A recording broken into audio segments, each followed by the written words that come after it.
I'm going to start my speech in 3, 2, 1. As the opposition, we strongly disagree with the proposition based on 3 points. Firstly, not many people in big cities want to move to rural areas as they have already settled with the region they lived in. Not mention if they have kids that have already gone to school there, their jobs that they do not want to leave their business and something like that. And one of the reasons is that when they are in a big city, they are used to the environment and atmosphere, both in terms of the community around where they live, tourist attraction, and also how we get our daily needs. Furthermore, school facilities in village are not as complete as those in cities. Likewise, the road access that can be passed is not adequate to be used as a road for students to pass. The salary of a job in the city is greater than the salary of a job in the village.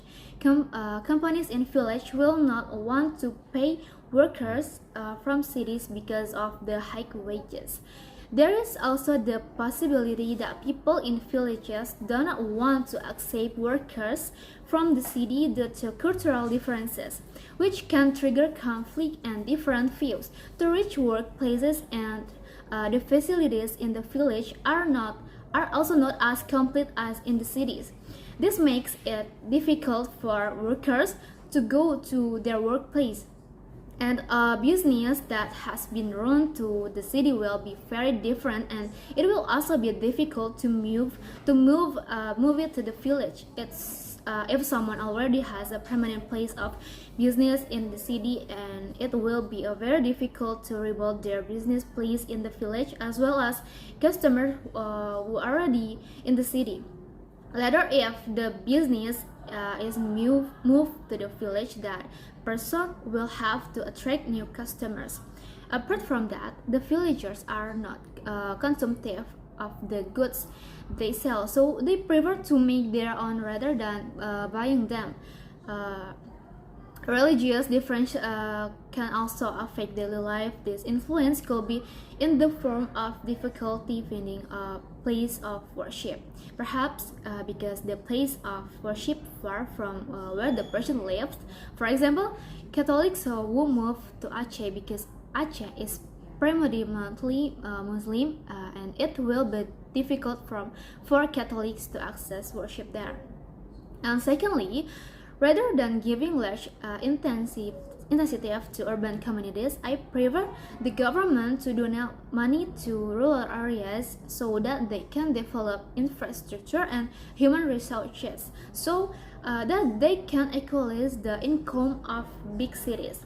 If the place is good, people will definitely be interested in moving to that area with complete infrastructure and transportation.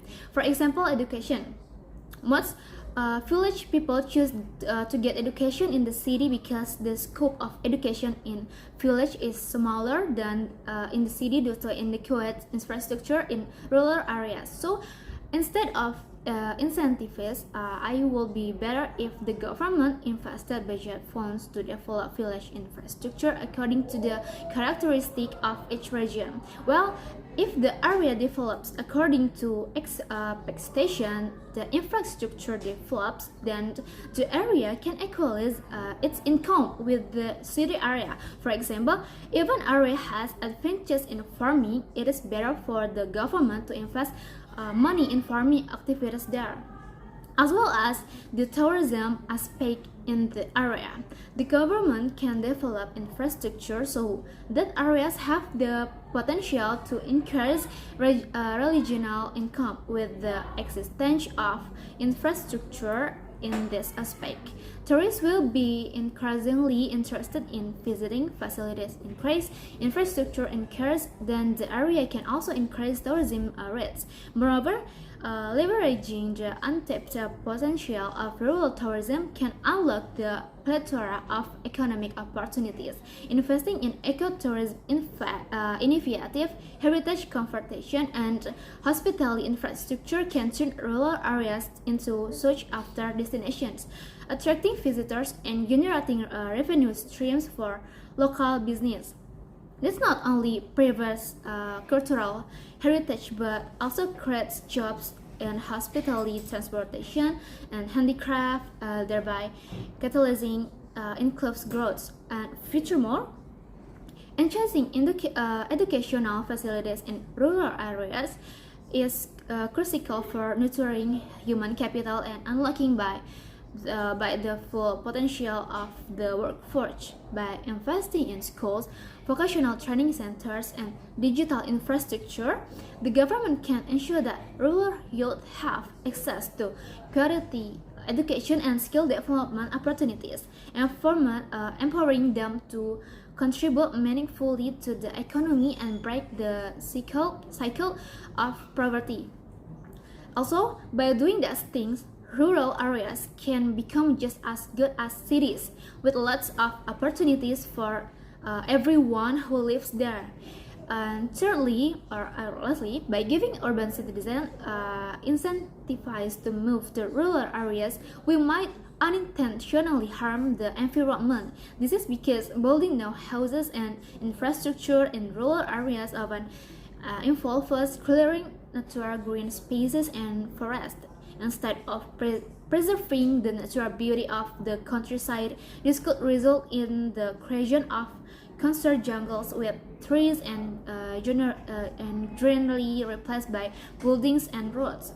In addition, before we tell people to move to the countryside, we need to think about how it will affect the environment. Building new stuff in rural areas usually means we are cutting down trees and taking away green spaces. We don't want our countryside to become a conserved jungle, so we have got to be careful. However, before we encourage city folks to move to countryside, we need to make sure we are not harming the environment, right? We can do this by promoting eco-friendly building practice, like protecting natural habitats and investing in renewable energy. It is also important to talk to local communities and listen to their concern about development. By working together, we can find ways to grow while still taking care of the environment. Additionally, it's super important to take to the people who live in rural areas and involve them in making decisions about how to develop their communities. When we listen to their worries and ideas, we can come up with plans that help the economy grow while also protecting nature. By working together and thinking carefully, we can make sure that rural areas stay awesome places to live, with beautiful landscape and healthy ecosystems for a long time to come.